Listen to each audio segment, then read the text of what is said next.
Hi friends, welcome to today's video. Today I'm going to be doing something a little bit different.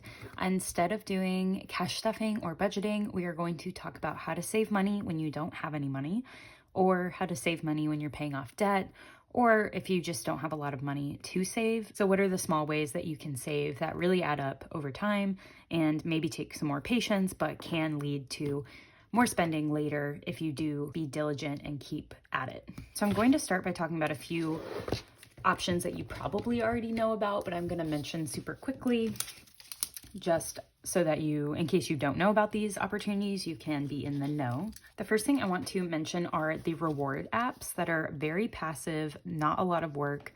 You just kind of do one extra step to get some savings in there. And you have probably heard of Fetch Rewards, but if you haven't, you literally just scan your receipts and you get points, and then you can redeem your points for gift cards like at Amazon or other retailers. I've used this for a while now, and I have redeemed so many Amazon gift cards. It's unreal. So I will put my promo code down in the description. If you don't already have an account, you'll get 2,000 points by using my code, and that will get you started and farther along. I think every 1,000 points is like $1. It translates to $1, I think. So I'll double check that, but definitely check that out if you haven't already. It's a great way to save money, or to get money back, I guess, which I see as saving because you wouldn't have had that money otherwise. Another app is called GetUpside, and I will also leave my referral code down below.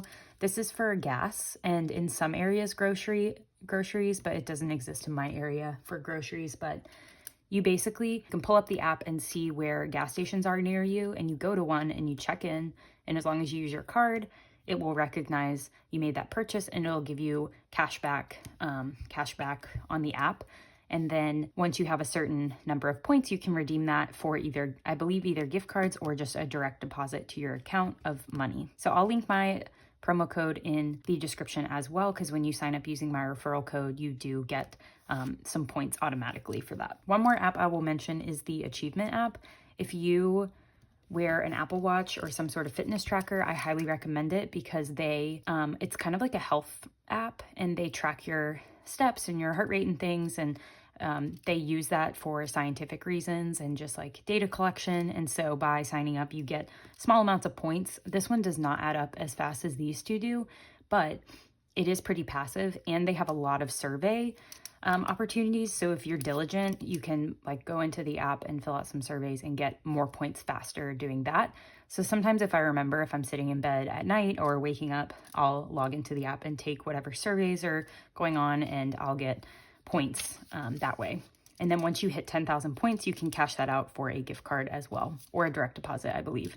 So I think every 1,000 points is $1, but you have to reach 10,000 before you can cash out. Fetch Rewards, you just have to reach 3,000 before you cash out. And GetUpside, I think maybe is $10.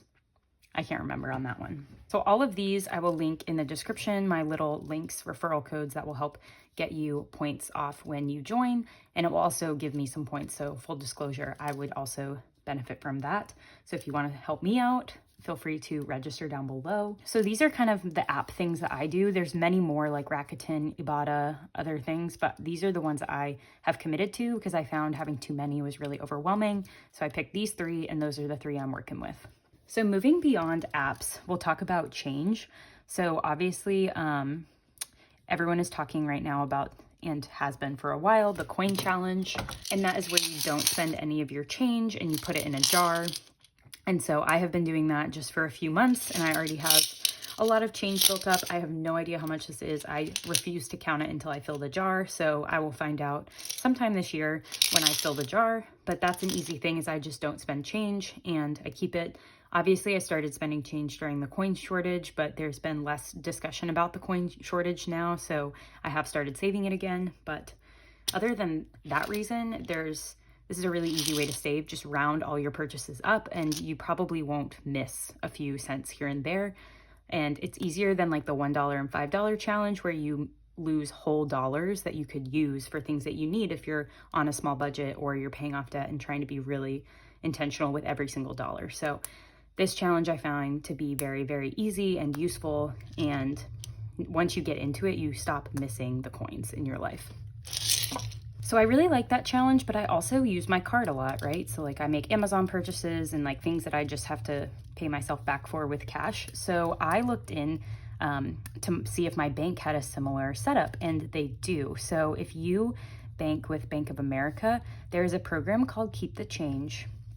And it is literally the coin challenge, but digital. And so if you have a checking account with Bank of America, you can go in your account and say, yes, I'd like to participate and keep the change. And what it does is it will, at the end of every day, it will look at all the transactions you made, and in every transaction, it'll round it up to the next dollar. So like I would do if I'm at Michael's and I'm paying with a $10 bill and it's $9.50, they would give me the 50 cents back. I'd put that in my coin jar. Well, if I swiped my card, Bank of America at the end of the day would see, okay, she spent $9.50 on this transaction. We're going to take 50 cents and transfer it to her savings account. So I guess you would have to have a checking and a savings account with Bank of America, but I do. So at the end of every day, it totals that up, and then it transfers that complete balance to my short-term savings. So like it's usually like $1 and change every day that gets transferred, and I don't even miss it because in my budget sheets and when I pay myself back, I always round up. So for example, if I were to eat out and something was $10.11, I would take $11 and put that in my back to bank envelope, and that would go back to the bank. So I'm already rounding up. So I'm already accounting for that. So it moving from my checking to my savings account doesn't affect my budget because I'm always rounding up anyway when I transfer cash back to my bank. So it doesn't hurt my budget. It doesn't mess it up at all. It just helps me remember to save that rather than keeping it in my checking account. And it has a feature that if you got really low in your checking account and you didn't have the funds, it will never overdraft.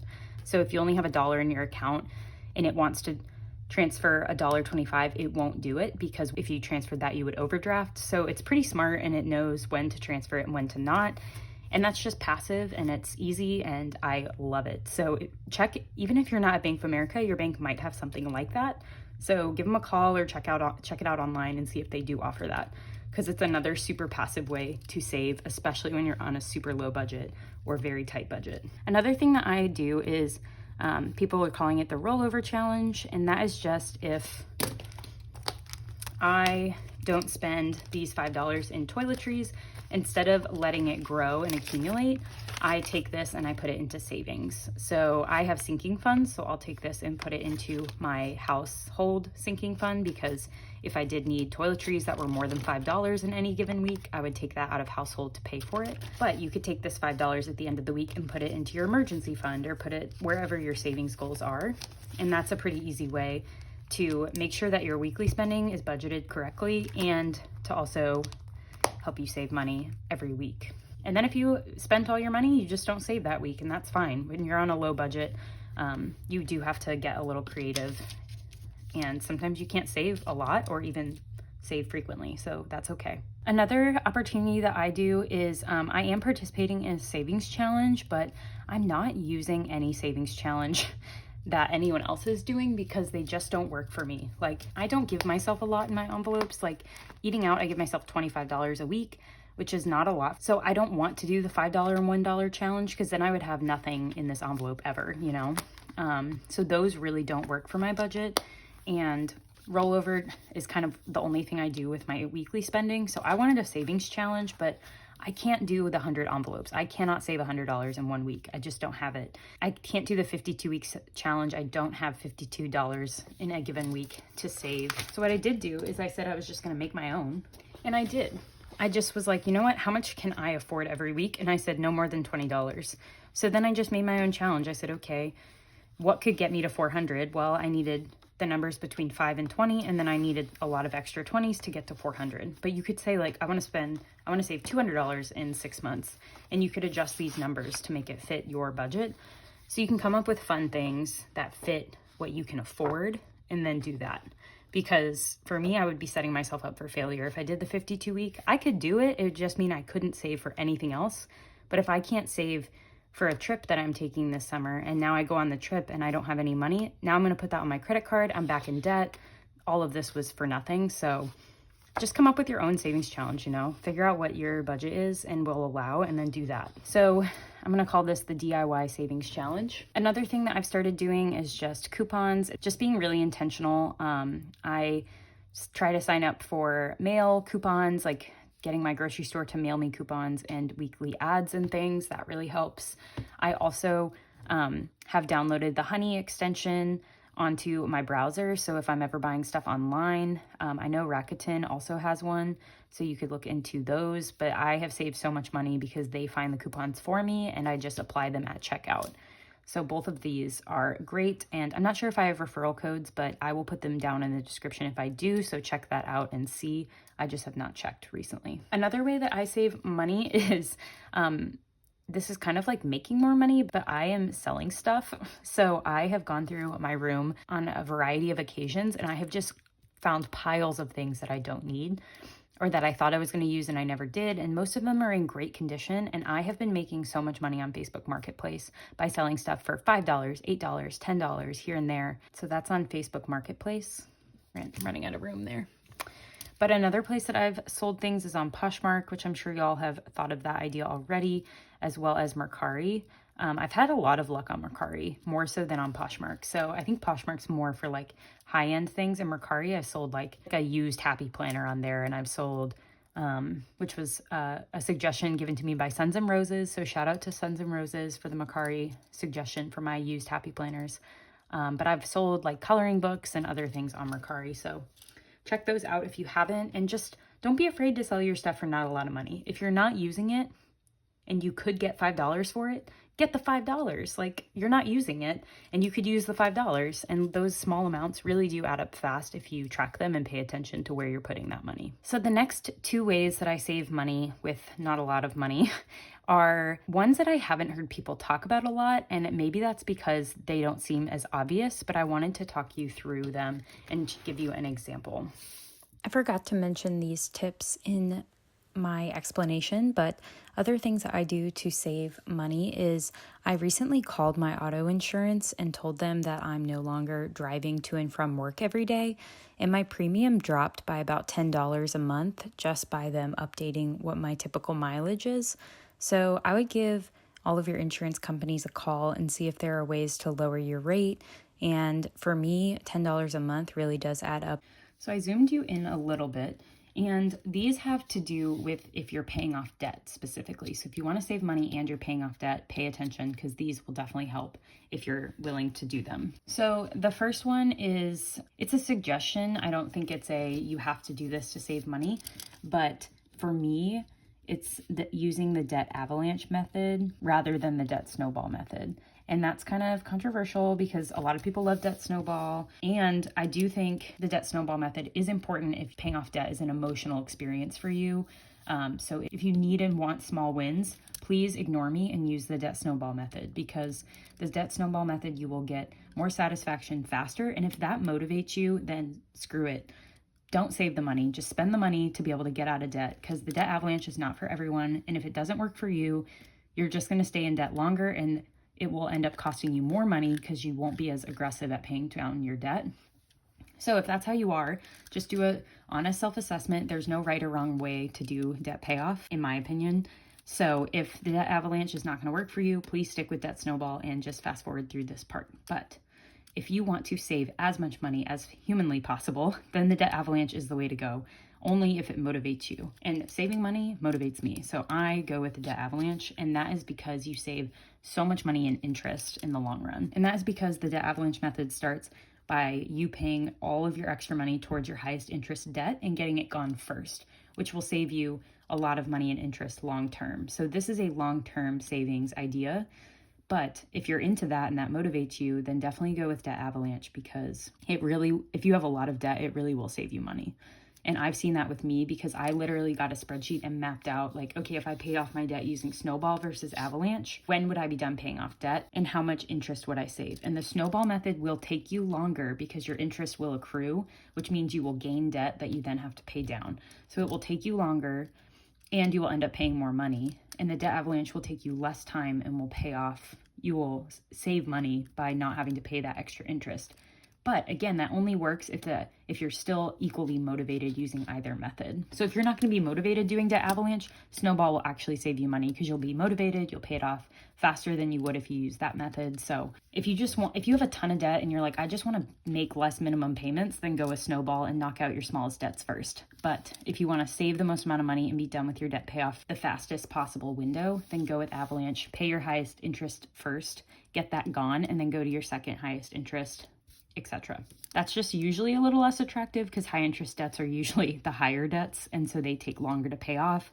So if your biggest debt is high interest, then this will maybe not be as motivating in the beginning, but long term you will save more money. So if we're just talking savings, debt avalanche, but if that doesn't motivate you, it's not worth it. So that's my spiel on that. Hi there, editing Kristen here. I forgot to mention here also that you can utilize balance transfers to help save money in the long term when it comes to debt interest. So if you are in credit card debt, you can transfer some of the balance on your credit card to another credit card that has 0% interest for a certain time period.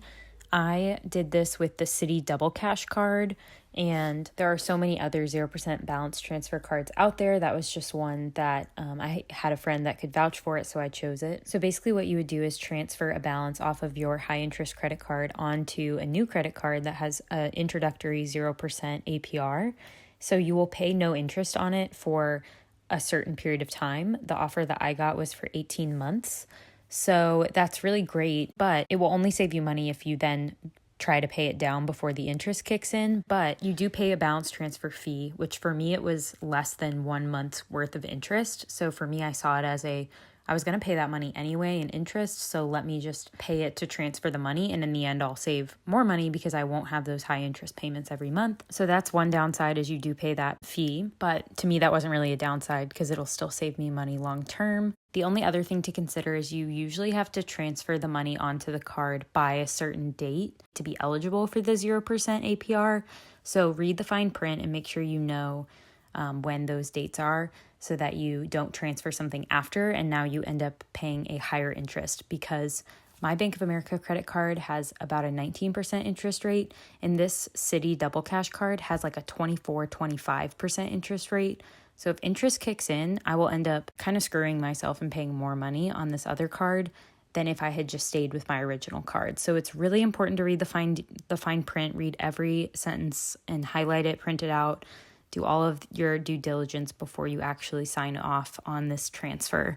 But that is a way that you could save money. It's kind of like refinancing your loans if you do have student loans or house loans. So this is just one option that I've used because I have mostly credit card debt. So that is how I've saved money long term. Again, I don't see that win in the short term, but long term, I'll save myself so much time and money by doing this. And then the last method I'm going to offer y'all today is making more frequent debt payments. The more frequently you pay onto your debt, the more money you will save. And let me give you an example as to how. So let's pretend you have a credit card that has $5,000 on it, and you're going to start paying it off this month. And so you need to figure out when and how am I going to make these payments. So you've got this starting balance, you've got an 18.99% interest rate. And I'm giving you this example because I was legitimately in this situation. I had a little over $5,000 on my credit card. This is my interest rate, and that's why I chose these numbers. And then let's say the month has 31 days in it. So this is information we need to do some calculations. So let's also say that you're going to put $400 towards debt this month. Maybe you already budgeted for it. For the sake of the example, let's just say you meet the goal, so you're gonna pay off $400 throughout the month. So let's start by seeing if you pay this debt payment at the end of the month. So maybe you have your cash envelopes, you're stuffing them, and at the end of the month you have $400, so you take it to the bank, you deposit it, you transfer it, pay off your credit card $400 a couple days before the closing date, moving on to the next month. So let's lay out what your interest would be if you did it that way. So to calculate interest, you need something called your daily average interest rate. Y'all, I don't know what I was doing the day I filmed this video, but what I'm calculating and calling my daily average interest rate is actually just my average daily balance. So it's going to find the average balance on any given day in my account. So you can just ignore me every time I say daily average interest rate. I'm really talking about the average daily balance. So sorry. So your credit card interest is likely calculated using your daily average interest rate. So that means it calculates your interest given your balances on any given day. So what does that mean? So to find interest, we're also going to need to find this, which I'm going to call DAIR. Your daily average interest rate is basically whatever your balance is on your credit card multiplied by the number of days it stays at that balance. So if you have a $5,000 balance at the beginning of the month and you leave it at $5,000 for the first 29 days of the month, you would just do 5,000 times 29 days. And then whenever you make a payment, you have a new balance, right? So you would do that new balance times the number of days it's at that balance. And then you would repeat that if you change your balance multiple times. So for the sake of our first example, we're just going to change the balance once. It's going to start at $5,000 and then we're going to make a $400 payment. So there's only going to be two balances that we're talking about. So your daily average interest rate is all of that added together, divided by the number of days in your month. And in this month, it's 31 days. Some months it's 30, some months it's 28, and that will give you your daily average interest rate. So then to find the interest that you'll be charged for the month, that is your daily average interest rate multiplied by the number of days in the month out of the number of days in the year. So we'll just say it's a 365 year, but leap years, you'd need to adjust that. And then you multiply it by your interest rate. So my interest rate is 18.99%. So I would do 1.1899, and this will get me my interest for the month that I'm going to be charged. So let's start by seeing how much interest you'd be charged if you start with $5,000, you make one payment of $400, and we're in a 31-day month with an 18.99% interest rate. So let's set up our equation. So our balance starts at $5,000, and let's say we keep it at that for the first 29 days of the month, and then we make a $400 payment. So you have $5,000, you make a $400 payment. So now we're at $4,600 is our new balance, and say it's at that for the last 2 days of your cycle. So these days should add up to 31, the number of days in the month. 29 plus 2 is 31, so we're good. And we divide that by 31 days in the month. So now if we just do some math, we need to multiply 5,000 by 29, and that gives us 145,000 plus our 4,600 times 2 days is 9,200. We want to add those up and divide by 31. So 9,200 plus 145,000 is 154,200. And then divided by 31, we have $4,974.19. So that is our daily average interest rate. So now to find the interest that we will be charged for the entire month, we are going to take that number, which is $4,974.19, and we're going to multiply that by the number of days in the month, 31, divided by the number of days in the year, multiplied by our interest rate. So I'm going to take $4,974.19, multiply that by the number of days in the month, divide that by the number of days in the year, and then multiply that by our interest rate, and we get $80.23 in interest. So we would pay $80.23 in interest if we made one debt payment of $400 on our balance of $5,000. And if we want to go one step further, we can look at your minimum payment for next month. And most credit cards, that's calculated by taking your ending balance, which in this case is $4,600, multiplying it by 1%, and then adding your interest to it. So if we did that, we have 4,600 times 1% plus 80.23.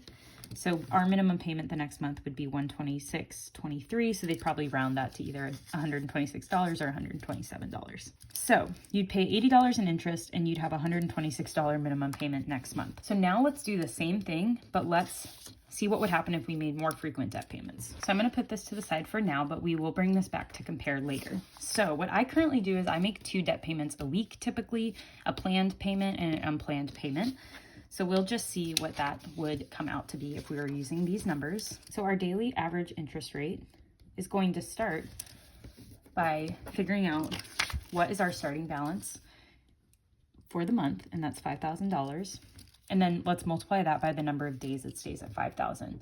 So let's say that 2 days into my cycle, I make a debt payment. So it's only at $5,000 for 2 days. And then let's say we make a $50 payment. So things that are staying the same is our starting balance is $5,000. We're going to only make $400 worth of payments. Our interest rate is still 18.99%, and we still have 31 days in the month. The only thing we're changing is how frequently we're paying on the card. So we're not going to pay the $400 all at once. We're going to split that up into $50 chunks. So if we took our $400 debt payment and divided it by $50 chunks, we're going to make 8 payments, which is 2 per week in a 4-week month. So that is where I'm getting $50. We're going to make 2 $50 payments every week rather than waiting till the end of the month.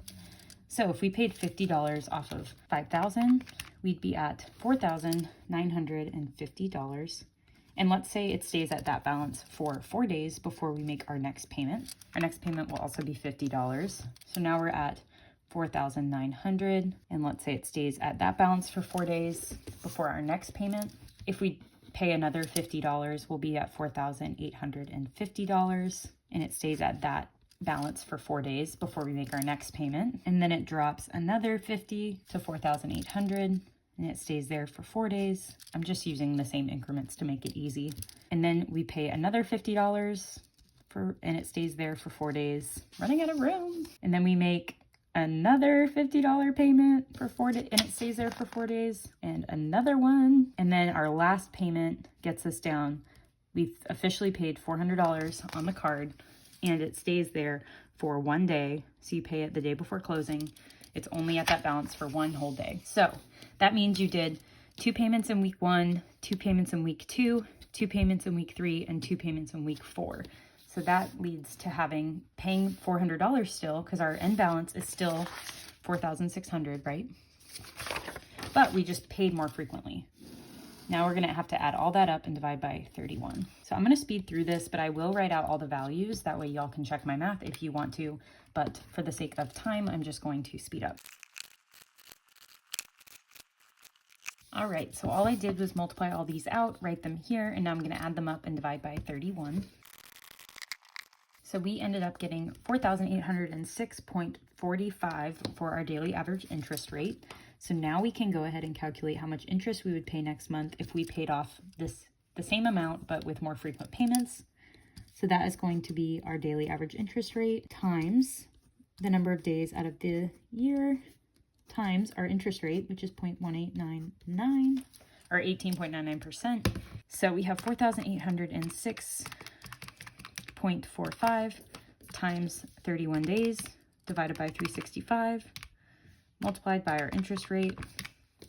So our interest that we would pay if we did it this way is $77.52. So comparing to the first way, we paid $80.23 if we just did the one lump sum, but doing multiple payments, let's see how much money we saved. We saved $2.71, which doesn't seem like a lot, but if you say you were paying this off for a year, and we did this for 12 months, that's still $32 that you've saved. And if you have a really high debt balance, this could save you a ton of money. Obviously, it's still small, but it would save you money per month. Your minimum payments would be lower, and it is a way to make more progress faster, even if that is only by a couple dollars. So the minimum payment, if we did it this way, would be $123.52 versus $126. So again, you would just save that $2.71 if you did it this way. So again, it's small progress, but we're talking about little bits of savings that can make a difference in the long term. So I felt like this was an important example to share.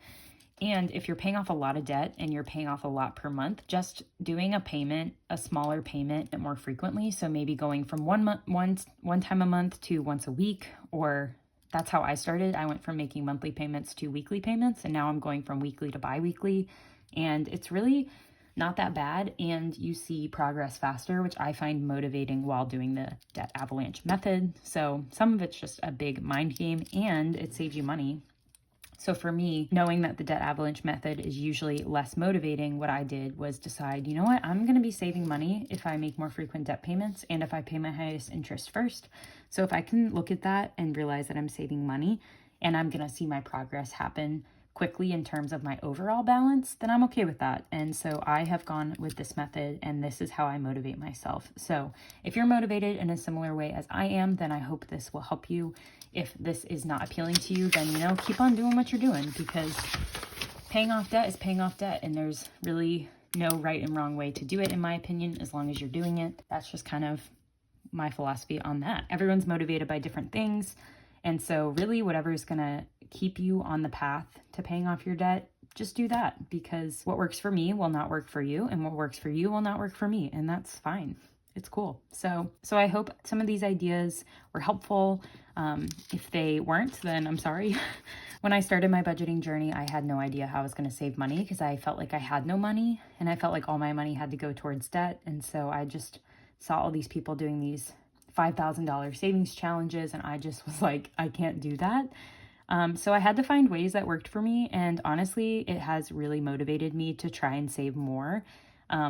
So like what I'm doing now with my 6-month savings challenge and with saving for my friend's wedding, like I would have been unable to do that at the beginning of my budgeting journey, because I just didn't have the tools yet to know how to save like that. So some of these beginning ways that I have saved money, like through coins, through the reward apps, through using coupons, like that really motivated me to want to be better and do more. But you kind of have to learn the discipline of saving before you can like jump straight into massive savings. So I just wanted to put this out into the universe in case you are feeling unmotivated because you see people saving $5,000 and you don't feel like you can right now. And just, I wanted you to know that that is okay. And most people have been there. And the people that you see doing those big savings challenges probably had a lot of build up to that moment for them. And they're just at the moment where they can, and that's awesome. But that doesn't mean that you have to be at that moment, because maybe you haven't had the building blocks you need yet before you can get there, or maybe you're not making enough, or maybe you're still paying off debt. There's a lot of reasons. So just know that whatever you do save is good, and track it and see how much that adds up at the end of the year. And just, I think that will really propel you and motivate you to keep going, even if it is just saving your coins from your purse every week. So that is all I got for y'all today. I hope you found this helpful. If you enjoyed the video, give it a big like and subscribe down below. I'd love to have you as part of my channel. And I hope y'all stay well and are thriving in all your savings goals for 2021. And I will see y'all in my next video. Bye.